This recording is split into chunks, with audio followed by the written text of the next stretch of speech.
Hello everyone, मैं हूं रोशन और स्वागत है आप सबका आपके अपने channel radian knowledge and updates में। दोस्तों, भारत के सार्वजनिक और निजी दोनों बैंकों के लिए एनपीए संकट टला नहीं है। नीरव मोदी मामले के सामने आने के ठीक 3 साल बाद एक और बड़े फाइनेंशियल फ्रॉड ने भारतीय बैंकिंग सिस्टम की पोल खोल के रख दी है। ताज़ा धोखाधड़ी का मामला 2018 के नीरव मोदी मामले से लगभग दोगुना है। हाल ही में सीबीआई ने गुजरात स्थित एबीजी सीपीआर लिमिटेड के पूर्व अध्यक्ष और मैनेजिंग डायरेक्टर ऋषि कमलेश अग्रवाल के साथ साथ अन्य लोगों के खिलाफ 22,800 करोड़ रुपए के 28 बैंकों के एक संघ को धोखा देने के लिए मामला दर्ज किया है। हालांकि ये पहली बार नहीं है जब किसी बड़े फाइनेंशियल फ्रॉड ने बैंकों को प्रभावित किया है। देश के कुछ बड़े घोटाले हैं जिन्होंने भारत के पब्लिक और प्राइवेट सेक्टर के ऋणदाताओं को हिला कर रख दिया, जिनमें से कुछ बड़े और चुनिंदा स्कैम्स की डिटेल हम आपके लिए लेके आए हैं। विजय माल्या, अनुमानित घोटाले की राशि लगभग 9,000 करोड़ रुपए है। एक समय था जब लोग उन्हें किंग ऑफ गुड टाइम्स कहते थे, लेकिन आज चीज़ें उनके लिए अच्छी होने से कोसों दूर है। हम बात कर रहे हैं शराब कारोबारी विजय माल्या की।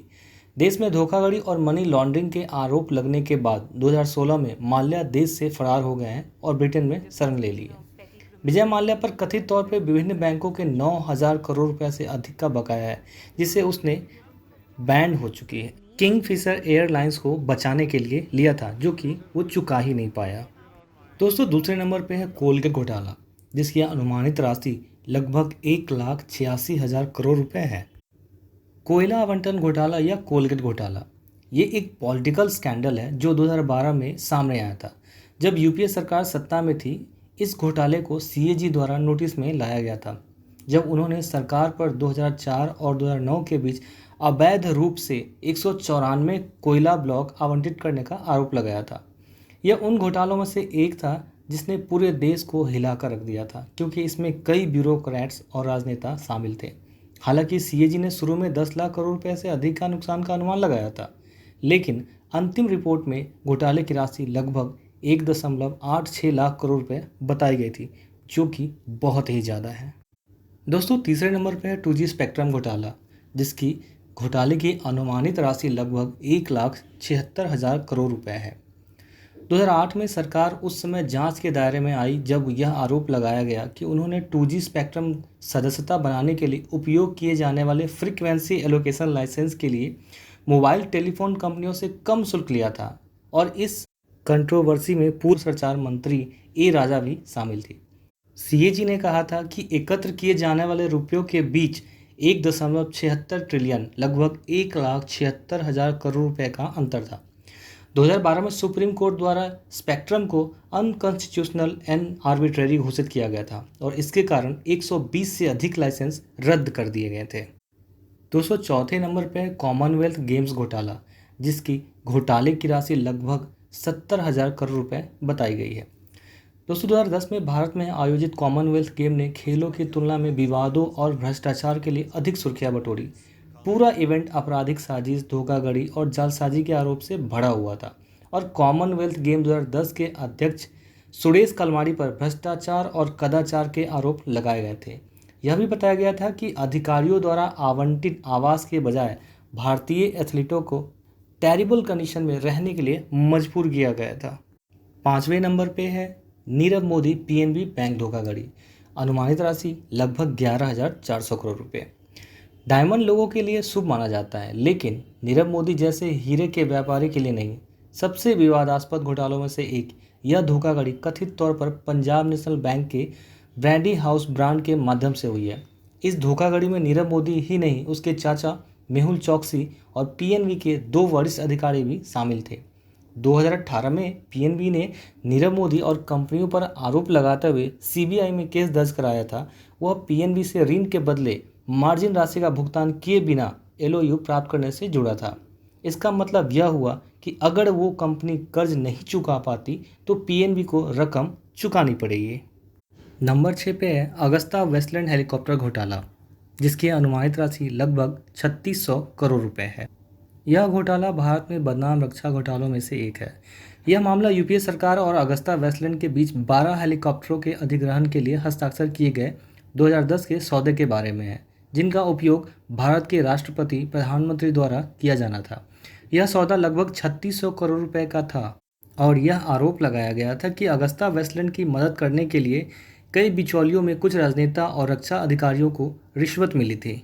दोस्तों 7वें नंबर पर है हर्षद मेहता का स्टॉक मार्केट का घोटाला, जिसकी अनुमानित राशि लगभग 10,000 करोड़ रुपए बताई गई है।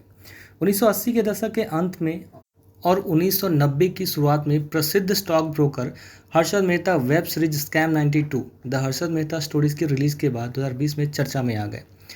सरकारी मानदंडों में खामियों का पता लगाने के बाद वह बैंक रसीदों और स्टाम्प पेपर घोटालों और रेडी फॉरवर्ड डील घोटाले जैसे कई घोटालों में शामिल हो गया। हर्षद मेहता विभिन्न बैंकों से भारी मात्रा में ऋण लेने और उन्हें शेयर बाजार में रखने में कामयाब रहा। फिर फिक्शियस प्रैक्टिस के जरिए वह जिस स्पेसिफिक कंपनी में निवेश कर रहा था उसका स्टॉक मूल्य बढ़ा देता था। यह प्रोसेस तब तक अच्छी तरह से चलता रहा जब तक कि स्टॉक क्रैश नहीं हो गया और नुकसान बहुत बड़ा था, 10,000 करोड़ रुपए, जो कुल हेल्थ बजट और शिक्षा बजट से अधिक था। मेहता को 1992 में गिरफ्तार किया गया था और धोखाधड़ी के आरोप में 5 साल तक हिरासत में रखा गया था। यह भारत के इतिहास में सबसे लोकप्रिय और सबसे बड़े घोटालों में से एक था। दोस्तों 8वें नंबर पे है सत्यम घोटाला, जिसकी घोटाले की राशि लगभग 14,000 करोड़ रुपए बताई गई है। सत्यम घोटाला भारतीय कॉर्पोरेट उद्योगों में अब तक का सबसे बड़ा घोटाला कहा जाता है, जिसकी कुल राशि लगभग 14,000 करोड़ रुपए है। इस घोटाले ने इंडियन इन्वेस्टर्स की शांति भंग कर दी। सत्यम के फाउंडर और चेयरमैन द्वारा बरसों से बही खातों में हेराफेरी की गई और प्रॉफिट फिगर्स और रेवेन्यू को गलत तरीके से बढ़ा चढ़ा के बताया गया। बाद में हालांकि इस कंपनी को टेक महिंद्रा ने एज एंड वैन की स्थिति में अधिग्रहण कर लिया। दोस्तों 9वें नंबर पे आती है बोफोर्स घोटाला, जिसकी अनुमानित राशि लगभग 64 करोड़ रुपए बताई गई है। यह एक बड़ा वेपन कॉन्ट्रैक्ट स्कैंडल है जो 1980 और 90 के दशक के दौरान भारत और स्वीडन के बीच हुआ था। 1986 में भारत ने कथित तौर पर Sweden arm manufacturer Bofors AB के साथ भारतीय सेना को अपने 155 मिलीमीटर फील्ड हॉविट्जर की आपूर्ति के लिए 1437 करोड़ रुपए लगभग के सौदे पर हस्ताक्षर किए। तत्कालीन प्रधानमंत्री राजीव गांधी सहित कई राजनेताओं पर सौदे के लिए 64 करोड़ रुपए से अधिक के रिश्वत लेने का आरोप लगाया गया था। आज के समय में बोफोर्स घोटाला करीब 400 करोड़ रुपए का बताया जा रहा है। दोस्तों आखिर में है चारा घोटाला। चारा घोटाला स्वतंत्र भारत के बिहार राज्य का सबसे बड़ा भ्रष्टाचार घोटाला था, जिसमें पशुओं को खिलाए जाने वाले चारे के नाम पर तकरीबन 950 करोड़ रुपए सरकारी खजाने से फर्जीवाड़ा करके निकाल लिए गए। सरकारी खजाने की इस चोरी में अन्य कई लोगों के अलावा बिहार के तत्कालीन मुख्यमंत्री लालू प्रसाद यादव एवं पूर्व मुख्यमंत्री जगन्नाथ मिश्रा पर भी आरोप लगा। इस घोटाले के कारण लालू यादव को मुख्यमंत्री के पद से इस्तीफा देना पड़ा।